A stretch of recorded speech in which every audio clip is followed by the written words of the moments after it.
네, 반갑습니다. 이동훈입니다. 자, 이번 주제는 렌더링 파이프라인에 대한 이야기를 나누도록 하겠습니다.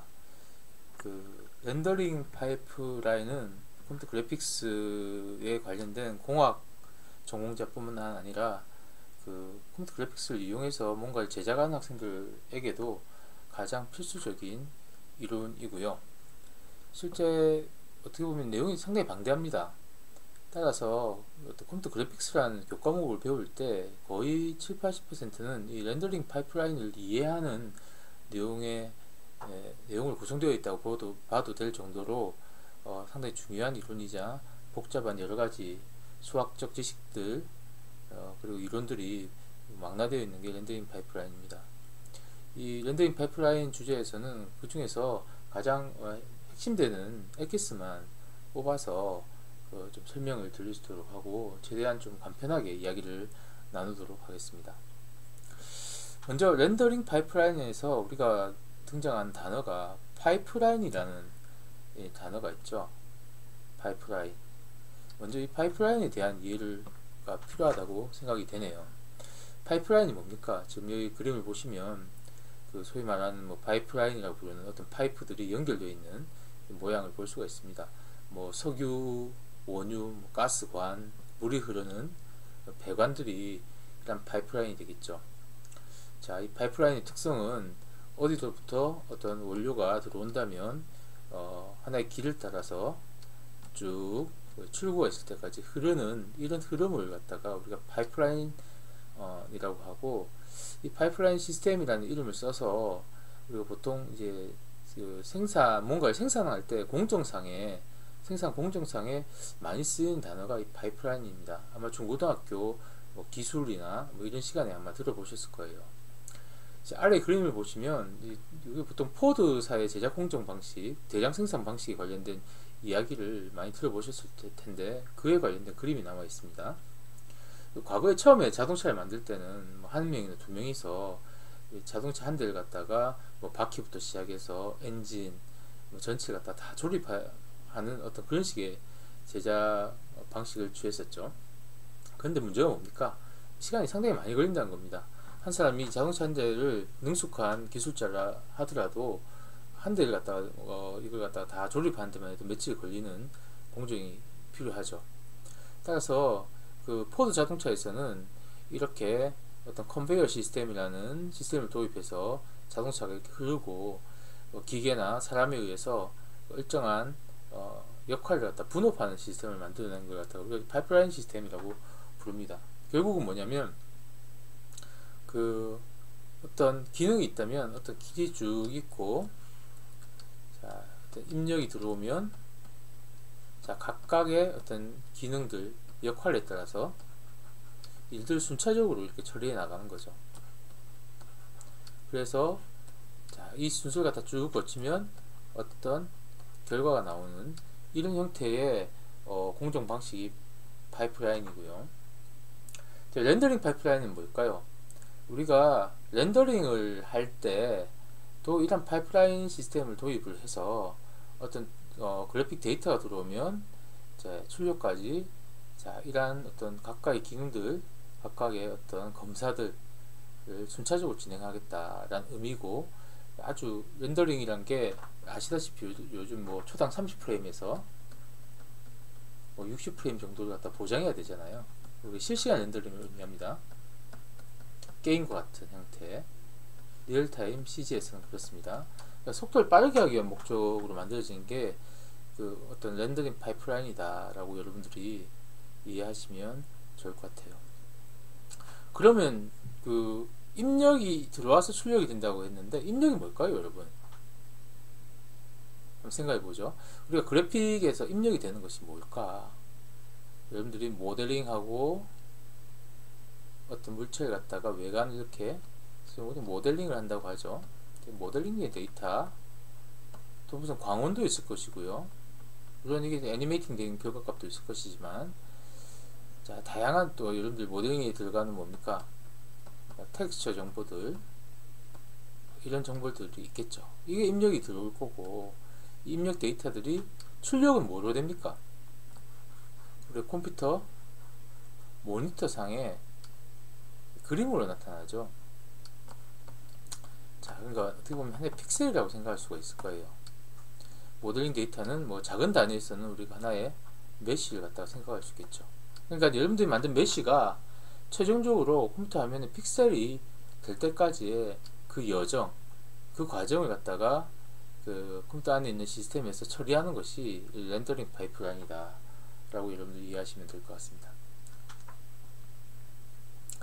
자, 그러면 우리가 여러분들 이제 맥스나 마야 같은 툴을 사용해 가지고 아마 열심히 어떤 그 모델링을 하고 여러 가지 작업을 했을 거예요.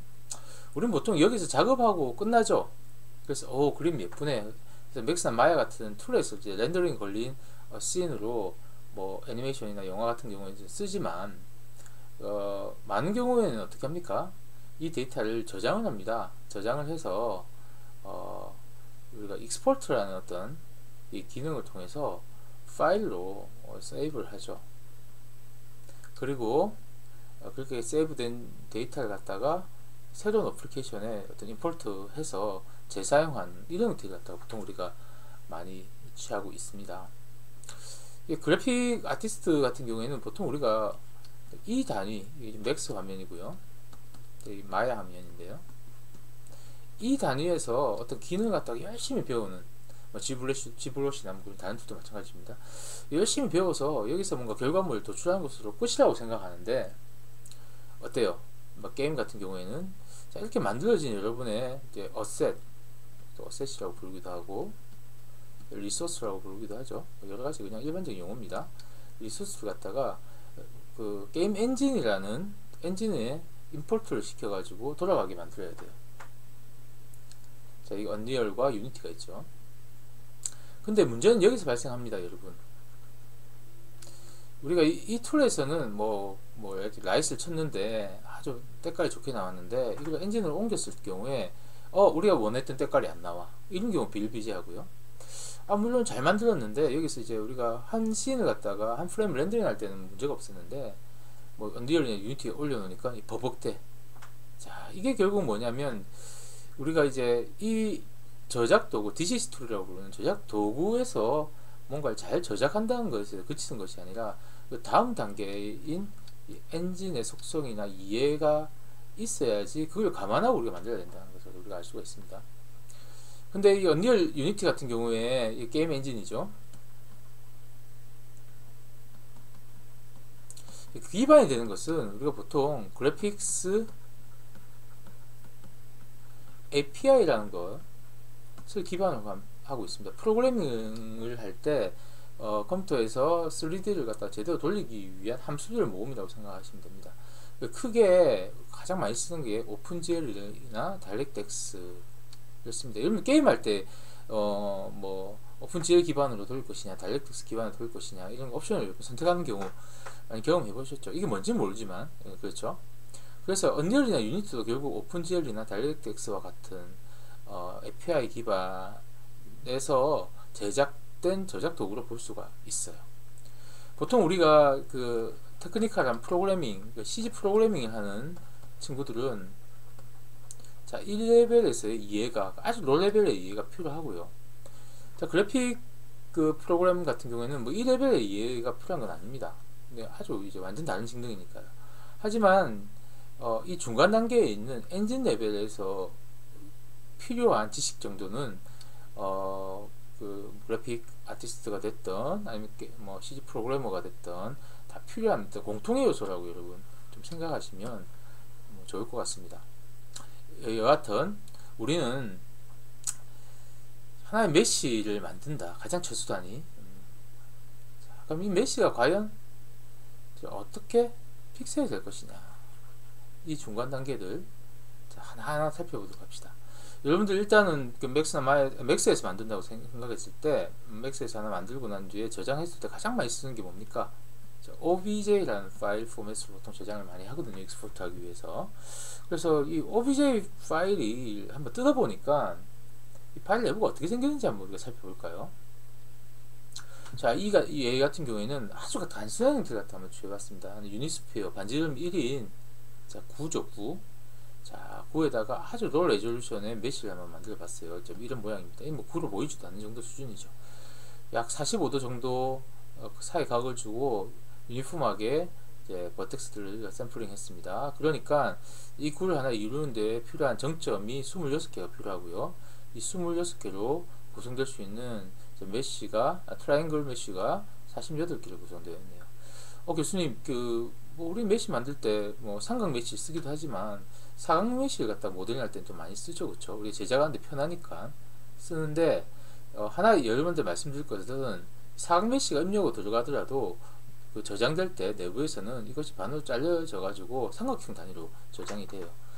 그래서 여러분들 실제 우리가 프로그래밍 하는 프로그래머 입장에서 메쉬의 가장 기본 단위이자 가장 많이 쓰는 메쉬 포맷은 트라이앵글 메쉬, 삼각 메쉬다. 이거 먼저 생각할 수 있습니다.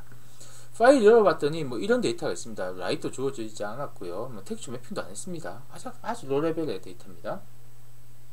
또 V라고 적혀 있는 게 버텍스입니다. 버텍스 알죠? 정점. 또 이 세 가지 정보가 나와 있는데요. 이 세 가지 정보가 뭘까요, 여러분? 자, 3차원상의 점이니까 3차원의 위치값이 되겠네요. 하나의 버텍스라고 하면 뭐 여러 가지 정보가 들어갈 수 있는데 정점의 가장 기본적인 것은 뭔가요? 자, 정점이 몇 콤마 몇에 있느냐, 3차원 공간상에서의 위치 정보입니다. 그래서 지금 쭉 이렇게 위치 정보가 V로 나열되어 있는 것들이 저장된 걸 볼 수 있고요. 이게 몇 개가 있냐면 26개가 있다. 그 의미고요.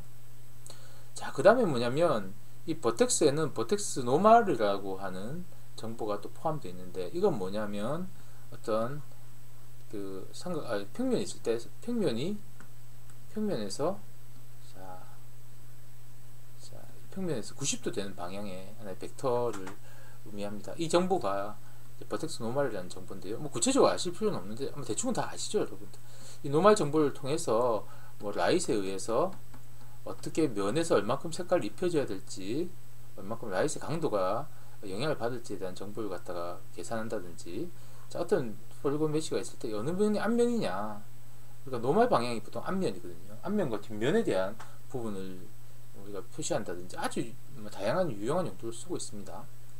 그래서 노멀 정보가 들어가 있고요. 그 다음 안에 들어가 있는 것은 F로 시작되는 페이스 정보입니다. 여기 삼각형을 쓴다고 했죠. 그래서 뭐 1, 2, 2, 3, 3 돼 있다는 것은 버텍스의 1번, 노멀의 1번, 그 의미입니다. 노멀은 우리가 공유할 수 있기 때문에 이런 식으로 슬래시 두 개를 써가지고 번호를 통해 가지고 이렇게 폴리곤에 대해, 그러니까 정점이죠. 정점 3개가 어떤 정점들이 막 여러 개가 있을 때 어떤 정점들이 이어져서 하나의 삼각형이 이루느냐에 대한 정보가 결국 어떤 페이스의 정보로 들어가 있습니다. 자, 이런 형태로 보통 구성되어 있어요. 여러분들 한번 오브제 파일 뜯어볼 수는 없지만 뜯어보시면 그렇습니다. 이런 형태로 일단 구성되어 있다. 자, 여기서부터 출발합니다. 실제 내용을 보시면 버텍스 어레이란 거와 인덱스 어레이 또는 버텍스 버퍼, 인덱스 버퍼라는 형태로 구성되어 있는데요. 이게 정점 정보죠. 정점 정보가 하나의 배열에 저장되어 있는 겁니다. 배열이란 것은 방이라고 생각하시면 돼요. 0번 방, 1번 방, 2번 방, 3번 방, 4번 방 해서 25번 방까지 총 26개죠. 자, 번호 체계는 보통 다 0번부터 시작합니다. 자, 그리고 인덱스 어레이에는 이 방 번호라고 아까 말했던 방 번호가 인덱스 어레이는 기록되어 있습니다. 0, 1, 2, 1, 3, 4. 이 두 번 중복되네요. 이 의미가 뭘까요? 자, 이 세 개가 하나의 페어가 되어서 어떻게 삼각형이 이루어지는지가 인덱스 어레이에는 이렇게 저장되어 있는 거예요. 0, 1, 2가 뭡니까? 0, 1, 2가 이런 식으로 저장되어 있고요. 0, 1, 2. 자, 항상 시계 반대 방향입니다. 시계 반대 방향으로 저장해야지 이게 노멀 방향이 되거든요. 그 다음에 1, 3, 4. 시계 반대 방향이죠. 이제 하나의 삼각형. 자, 이 삼각형들이 유일한 번호 체계에 의해서 저장되어 있는 것이 바로 하나의 메쉬의 구성입니다. 자, 그러면 왜 이렇게 메쉬가 인덱스 정점 버퍼와 인덱스 버퍼로 저장되어서 사용되는지, 이 내용부터 다음 시간에 우리가 다루도록 하겠습니다. 네, 첫 번째 이야기였습니다. 감사합니다.